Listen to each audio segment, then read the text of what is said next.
Welcome back to another episode of Drilling It Down. This is your host, Wes Lyon, co-hosting again, Tyler Ott. Ty, welcome back. Thanks for having me. Today, we got an exciting episode here, sale-leaseback arrangements and how to avoid inflated ones. So previous episode, we put out, we talked about private equity investing, if you should do it, what they're up to, some of their shenanigans.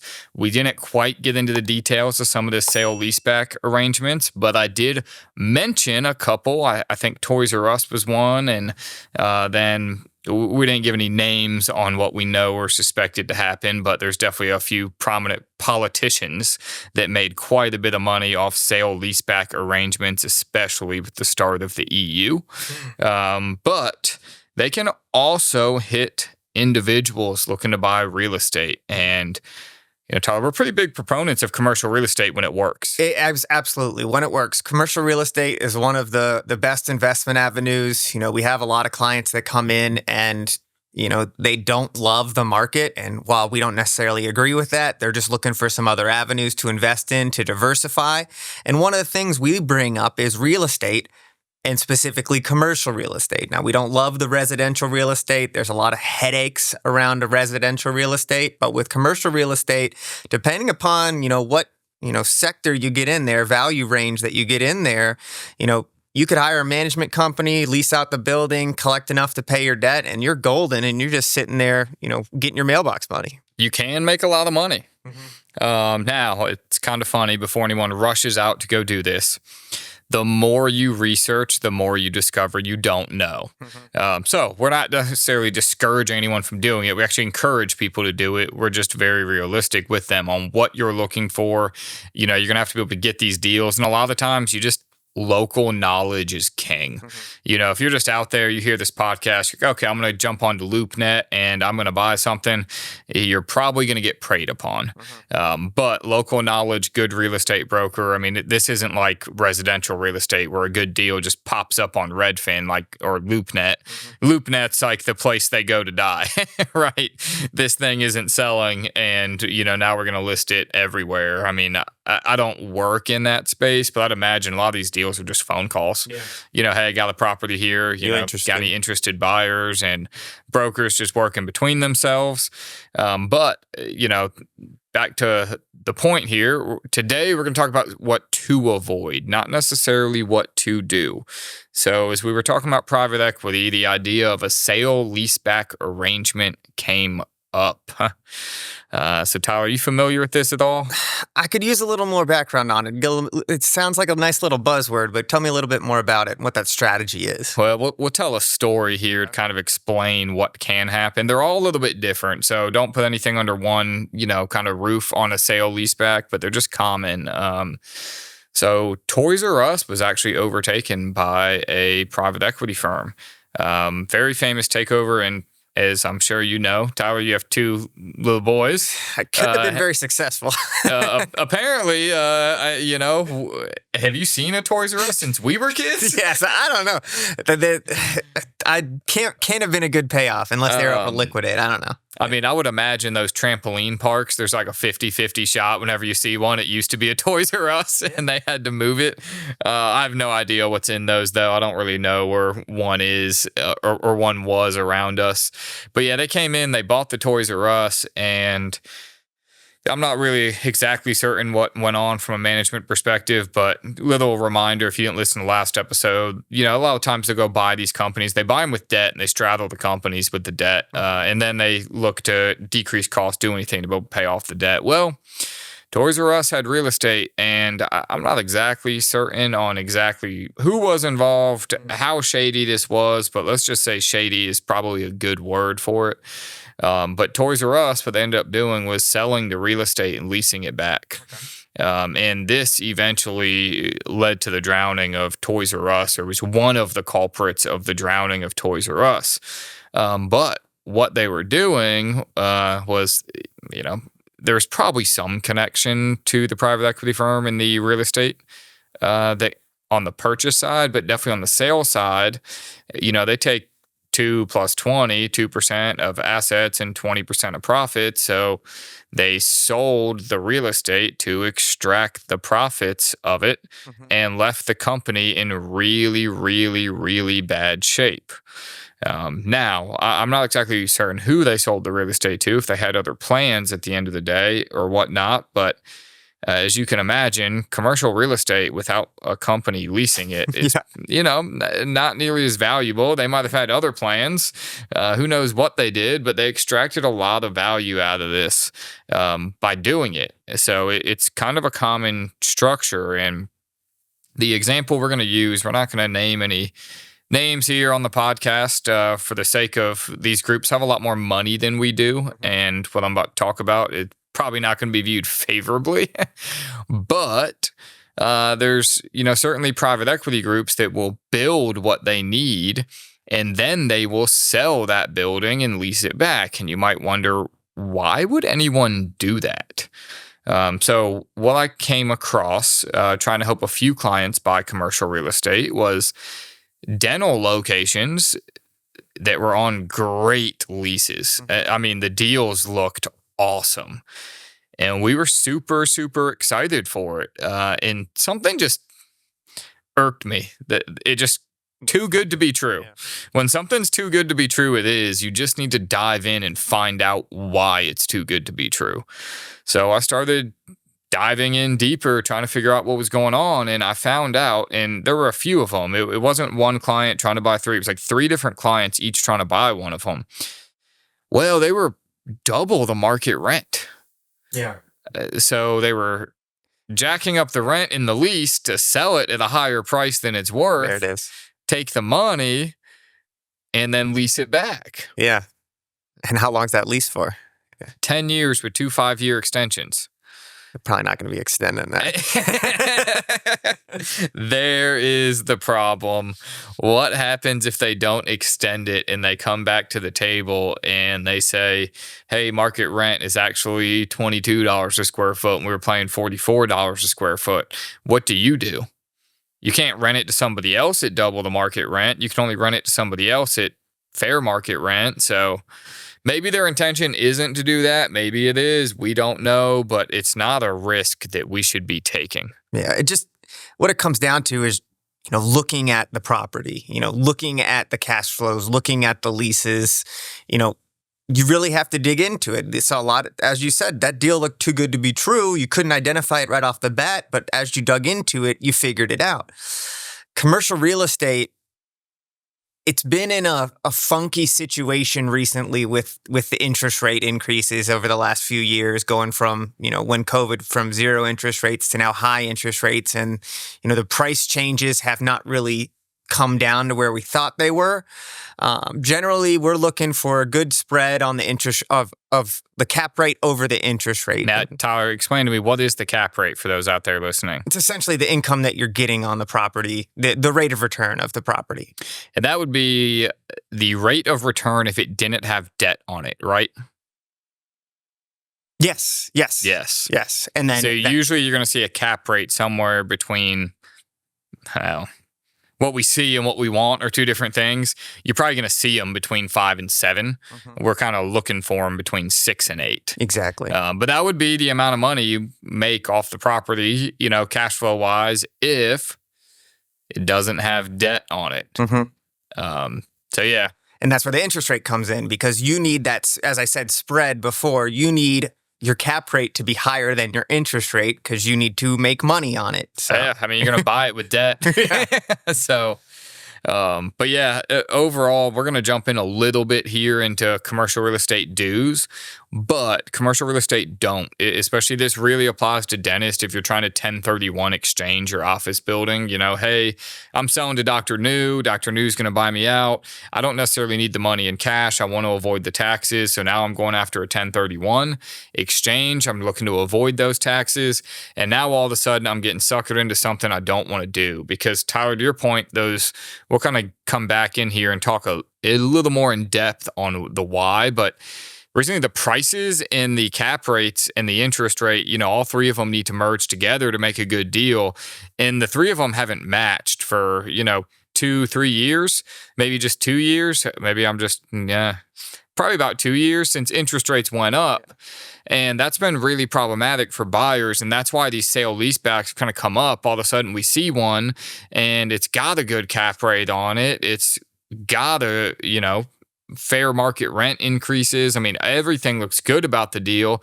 And then you're just sitting there wondering, why is this dentist getting the first crack at this deal? There's something wrong with the deal. Yeah, because they would have already been snatched up by the people that knew what they were doing. Yeah, so be very, very careful of inflated sale-leaseback agreements. You need to figure out, in order to protect yourself, you need to figure out what the actual market rent is on that space you're leasing.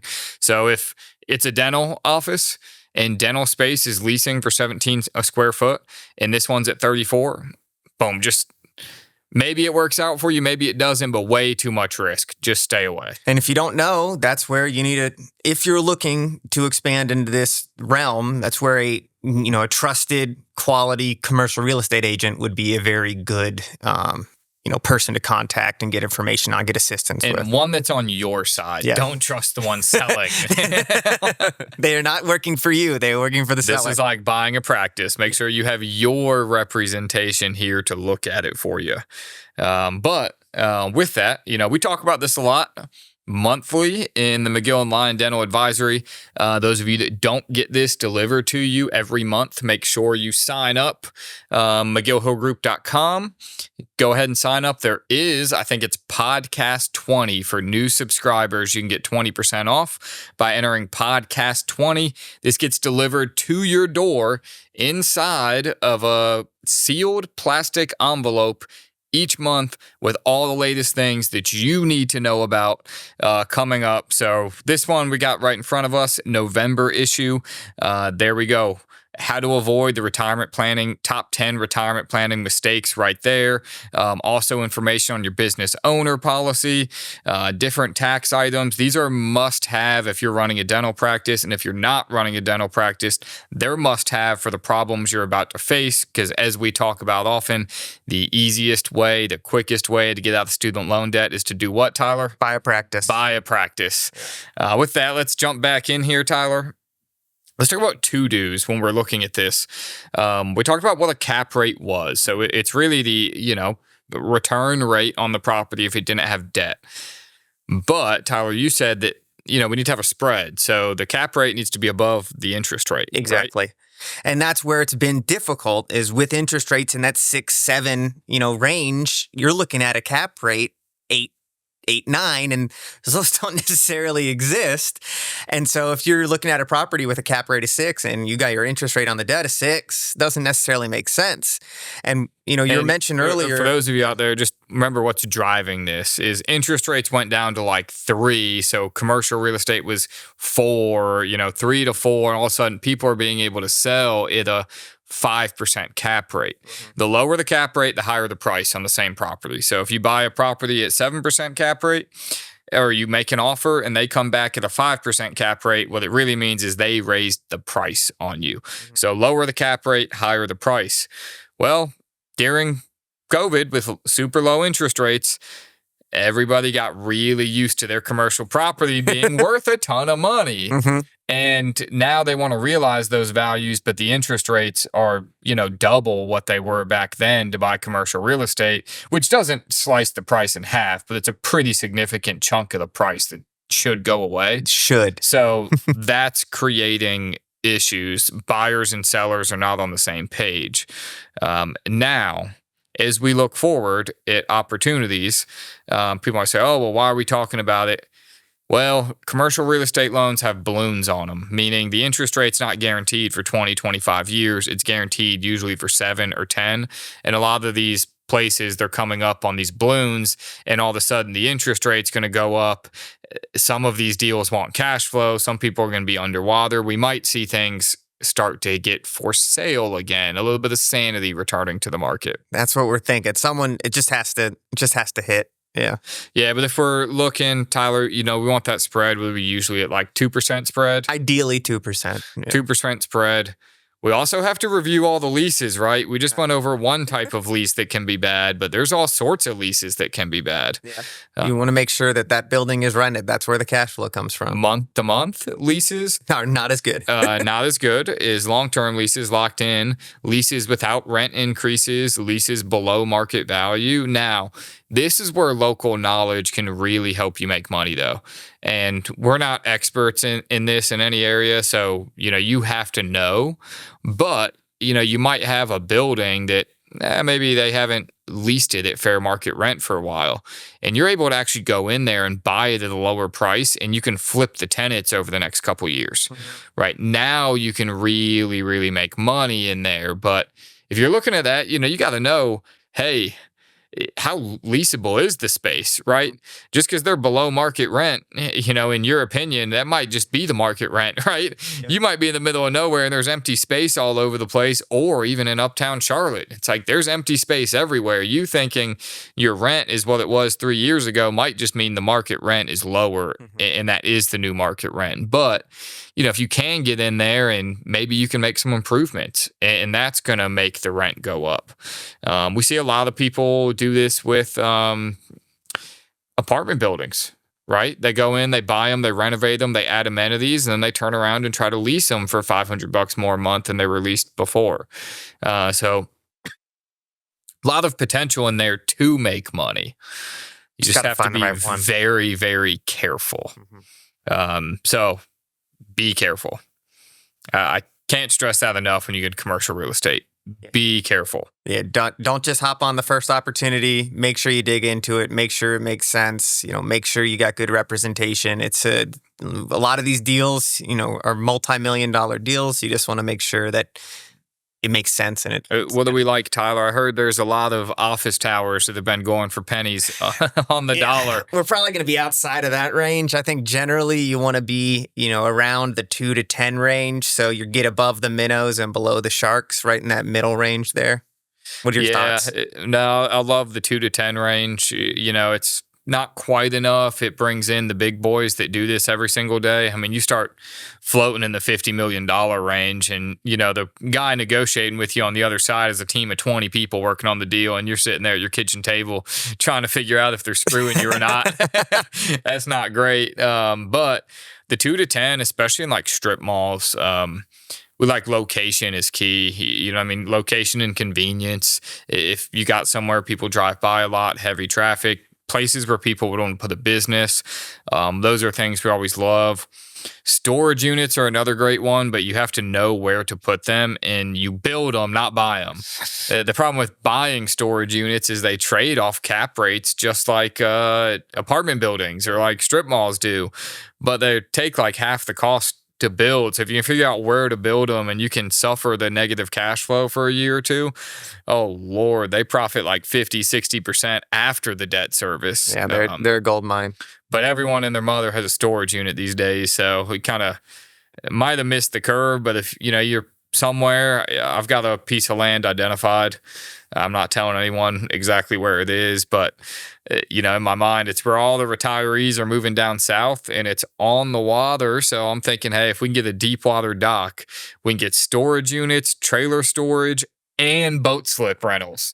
Boy, we could make some money. That might be the spot. That might be the move. Probably be a lot of money to get up and running, though. But those are always good ones. But really, we're looking at that commercial. We don't like doing residential, like Tari mentioned. It's just, it takes a lot of them, and there are a lot of headache, and getting a property manager involved. There's another big issue people don't realize is what somebody's willing to pay for a house to live in it does not always match up to what the rental is on the property.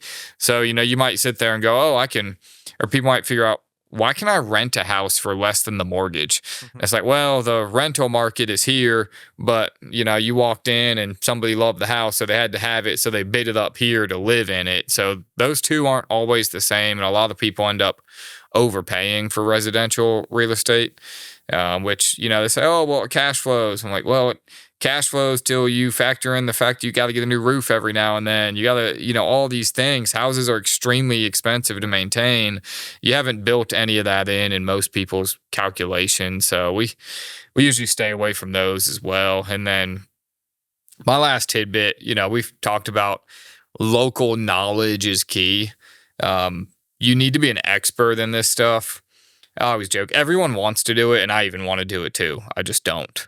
The more you discover, the more you realize you don't know, the more problematic it gets. And if I counted on both hands, the 10 richest doctors I've met, probably met with about 1,000 at this point, they all ran really, really good practices, kept their hands out of anything not related to dentistry, and just saved more than they made. Put it in the stock market. The stock market's easy. Yes, it goes up, it goes down, but if you can set it and forget it, get it invested, you're going to come out really, really well. You can definitely make a lot of money in commercial real estate, but you can lose a lot of money too. Lose a lot. Yeah, I mean, it's not sexy, but a well-diversified portfolio that you're just auto-drafting, it'll get you there. Compound interest, hell of a thing. Yeah. No, well, perfect. Well, Tyler, anything else we've got here? I do want to touch on the newsletter one more time. You're going to get a hard copy, but you also get the online, and you can search the database of articles and, different tips and tools that we have on there. So you can go back years and just search anything and you'll find the article. Oh, we forgot too. And you get the hour-long behind-the-scenes special drilling it down where we actually go into excruciating detail on things you need to know. So you're listening to this right now. You're listening to the freebie version. Thank you so much for tuning in. But you are missing out on the good stuff behind the paywall. So make sure you hit it, McGillHillGroup.com. Get signed up. Best $300 you're going to spend all year. Otherwise, we'll see you next episode.